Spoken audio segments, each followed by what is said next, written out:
ত্রিভুজ সংক্রান্ত ম্যাথগুলোতে আমরা একটু দেখি ম্যাথগুলো কিভাবে সলভ করে। যেহেতু ত্রিভুজের যে লেকচার অর্থাৎ সূত্রগত যে লেকচারগুলো বেসিক সেগুলো আমাদের দেওয়া হয়ে গেছে, আমরা এখন দেখবো এই ম্যাথগুলো কেমনে সলভ করে। ম্যাথগুলো বিভিন্ন স্টাইলে আসতে পারে, ঠিক আছে। আমি এখানে 4 ধরনের স্টাইল, প্রতিটা ম্যাথ দেখাবো, প্রতিটা ম্যাথই ভিন্ন ভিন্ন স্টাইলের। সো এগুলো একটু সলভ করলেই মোটামুটি ত্রিভুজ সংক্রান্ত যত ধরনের ম্যাথ আছে সেগুলো সলভ করা যাবে, ঠিক আছে।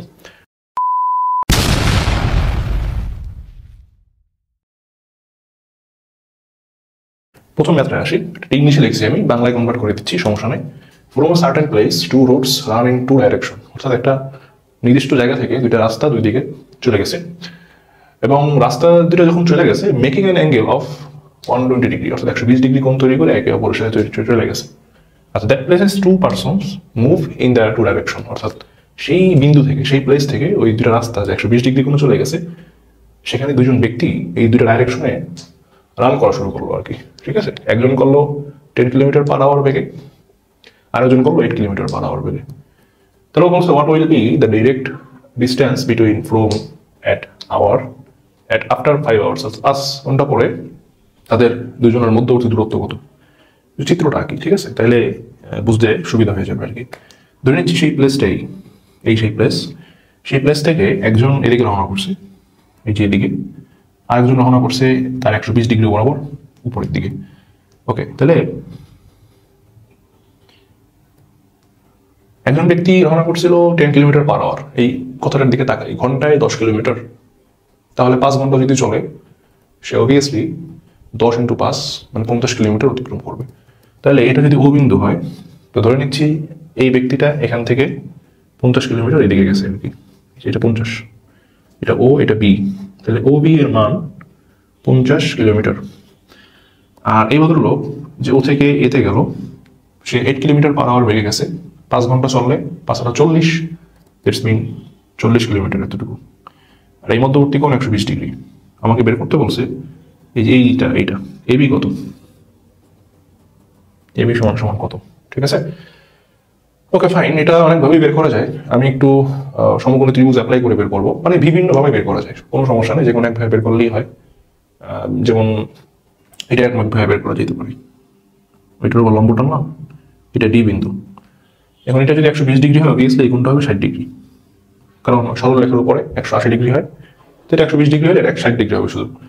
তো এটা যদি 60 ডিগ্রি হয়, তো এটা একটা সমকোণী ত্রিভুজ, কারণ এই কোণটা 90 ডিগ্রি। ওকে, এতটুকু দূরত্ব হলো গিয়ে 40 কিলোমিটার। এখন 60 ডিগ্রি যার সাথে কোণ করে থাকবে সে হয় ভূমি, তাহলে ওডি ভূমি। ওকে, তো ভূমি হইলে এটা যদি cos 60 ডিগ্রি মান অ্যাপ্লাই করি, cos 60 ডিগ্রি সমান সমান ভূমি বাই অতিভুজ। অতিভুজ হলো গিয়া এও হলো 40, আর ওডি বাই এও। cos 60 ডিগ্রির মান কত? cos 60 ডিগ্রির মান হাফ, আমরা হাফ লিখতে পারি। ওডি কত?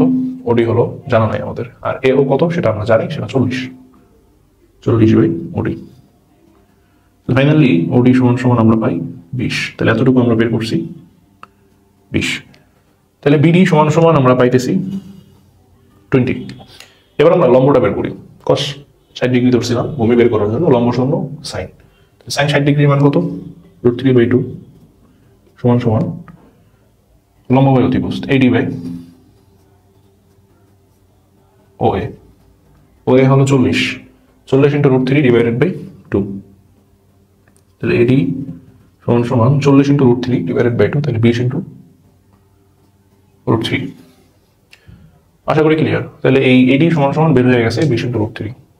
সো ADB এটা সমকোণী ত্রিভুজ, তাহলে ADB ত্রিভুজ, সমকোণী ত্রিভুজে আমি অতিভুজের সূত্র অ্যাপ্লাই করি, AB² সমান সমান BD² প্লাস AD²। আচ্ছা, এখন BD হলো গিয়া 50 প্লাস 20 এর স্কোয়ার, অর্থাৎ 70² যোগ AD², AD হলো গিয়া 20 × √3 এটার উপরে রুট হবে যদি আমি AB সমান সমান লিখি। ওকে, তাহলে এটা হবে 4900 যোগ 3 × 20, 3 কাটাকাটি যায়, 20² মানে 400। ওকে, আর সাথে থাকবে 3 মানে 1200 আর কি। এবার একটু দেখি 4900 প্লাস 1200, তার মানে এটা আসে হলো গিয়া 6100। 6100 এটাকে রুট করলে যেটা আসবে সেটাই আনসার। এটা আমরা বের করতে পারি চাইলে, যেমন ধরা যাক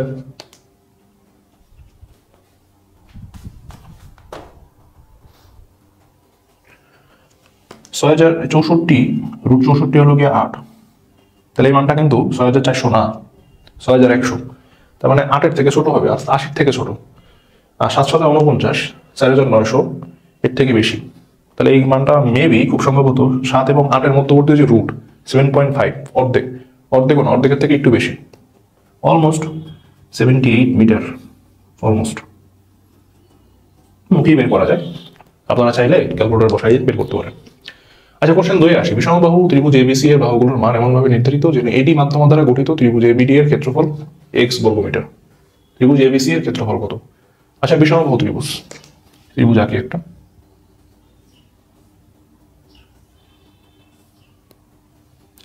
এ বি সি।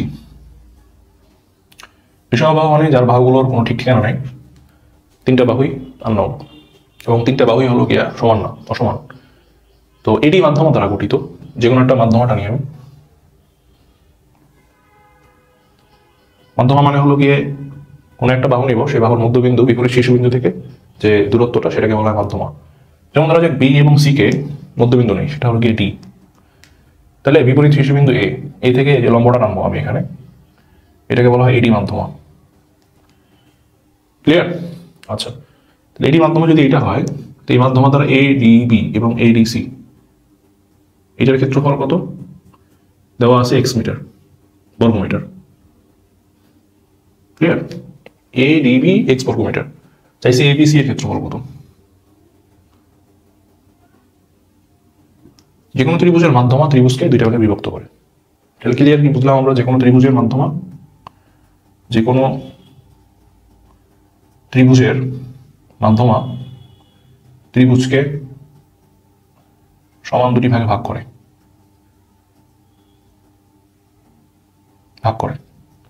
তাহলে এতটুকু যদি x বর্গমিটার হয়, অবভিয়াসলি এতটুকু x। সো এবিসি এর ক্ষেত্রফল হলো 2x বর্গমিটার। ক্লিয়ার? আচ্ছা, এবার আসো একটা নোট প্লাস একটা ম্যাথ, সিম্পল ম্যাথ। এবিসি একটা ত্রিভুজ যার বিসি এর মান দেওয়া আছে 10 মিটার এবং এফ এর মান দেওয়া আছে 10 মিটার, অর্থাৎ ভূমি এবং লম্বের মান কিন্তু দেওয়া। বের করতে বলতেছে ত্রিভুজ ইএফসি এর ক্ষেত্রফল কত। ইএফসি এর ক্ষেত্রফল কত জিনিস ক্লিয়ার করি। এবি এর মধ্যবিন্দু ডি, এসি এর মধ্যবিন্দু ই এবং বিসি এর মধ্যবিন্দু এফ। তাহলে এই মধ্যবিন্দুগুলো যদি যোগ করে দিই আমি, ওকে, এখানে আমরা 4টা ত্রিভুজ পাই, 1টা 2টা 3টা 4টা। এই 4টা ত্রিভুজের ক্ষেত্রফল প্রতিটারই সেম, অর্থাৎ ত্রিভুজ বিএফডি সমান সমান ত্রিভুজ ইএফসি সমান সমান ত্রিভুজ ইএফডি এফডি সমান সমান ত্রিভুজ এডিই। ত্রিভুজ এডিই। 4টার ক্ষেত্রফল যদি সমান হয় এবং এই 4টার যোগফলে কিন্তু ত্রিভুজ এবিসি এর ক্ষেত্রফল। বুঝতে পারছি? ওকে, ত্রিভুজ এবিসি এর ক্ষেত্রফল কি? হাফ ইন্টু ভূমি ইন্টু উচ্চতা। তাহলে হাফ লিখলাম, ভূমি হলো গিয়ে 10, উচ্চতা 10, কাটাকাটি গেলে থাকে 50 বর্গমিটার। ওকে, 50 বর্গমিটার যদি হয় বর্গমিটার স্কোয়ার, তাহলে ইএফসি এটা দেখো 4টা সেম। তার মানে 4টা যদি সেম হয়, 4টার যোগফল হলো গিয়ে 50 হয়। তাহলে 4টার যোগফল, 4টায় যদি 50 হয়, একটাই হবে কি 50/4। ঠিক আছে? দ্যাটস মিন 1 পয়েন্ট, অর্থাৎ 10.25, অর্থাৎ 12.5 বর্গমিটার স্কোয়ার। আশা করি ক্লিয়ার। ত্রিভুজ ইএফসি এর ক্ষেত্রফল বের হয়ে গেছে। আচ্ছা, আমরা কোশ্চেন 4-এ আসি। ত্রিভুজের বাহুগুলোর অনুপাত 1:2 হলে এর বৃহত্তম কোণটির মান কত? এই ধরনের ম্যাথমেটিক্সে কিছু হিন্টস দেওয়া থাকে। হিন্টসগুলো কিরকম একটু খেয়াল করি। এখানে অনুপাত দেওয়া আছে এবং অনুপাতের মানগুলো এমনভাবে সাজানো যেন এটার স্কোয়ার ইজ ইকুয়াল এটার স্কোয়ার হয়। ঠিক আছে? যেহেতু ডিপ থেকে ঢুকবে না, ডিপ থেকে ঢুকলে ধরতে কষ্ট হবে, এই জন্য আমাদের জানাশোনা ত্রিভুজ কি আছে? সমকোণী ত্রিভুজ, এবং এটার অ্যাঙ্গেলটা বা এটার বেসটা কিন্তু সমকোণী ত্রিভুজের মতোই। আচ্ছা, এটা অনুপাত। ঠিক আছে? অনুপাতের একটা নির্দিষ্ট মান থাকে, সবগুলোর দ্বারা সেম, অর্থাৎ এক্স এটার সাথে গুণ হইলে এটার সাথে এক্স গুণ হইলে এটার সাথে এক্স গুণ হইলে অ্যাকচুয়াল মানটা পাওয়া যাবে আর কি। আমরা অ্যাকচুয়াল মানটাকে না দিয়ে আমরা এই অনুপাতের মানটাই নিই। খেয়াল করি, 1² যোগ 2√2² সমান সমান কিন্তু 3² হয় কিভাবে 1 প্লাস 2 মানে 4 ইন্টু 2 তার মানে কত 1 প্লাস 8 সমান সমান 9 ইজ ইকুয়াল টু 3²। অবভিয়াসলি এই ত্রিভুজটা একটা সমকোণী ত্রিভুজ, সমকোণী ত্রিভুজ, ঠিক আছে। সমকোণী ত্রিভুজ হইলে এই লম্বটা যদি 1 হয় এটা হবে 2√2, অবভিয়াসলি এটা হবে 3x x 2√x। এটা সব থেকে বড় কোণটা অবভিয়াসলি 90 ডিগ্রি। একটা জিনিস ক্লিয়ার যে বৃহত্তম কোণটির মান কত, এটা হলো 90 ডিগ্রি। আশা করি বোঝা গেল।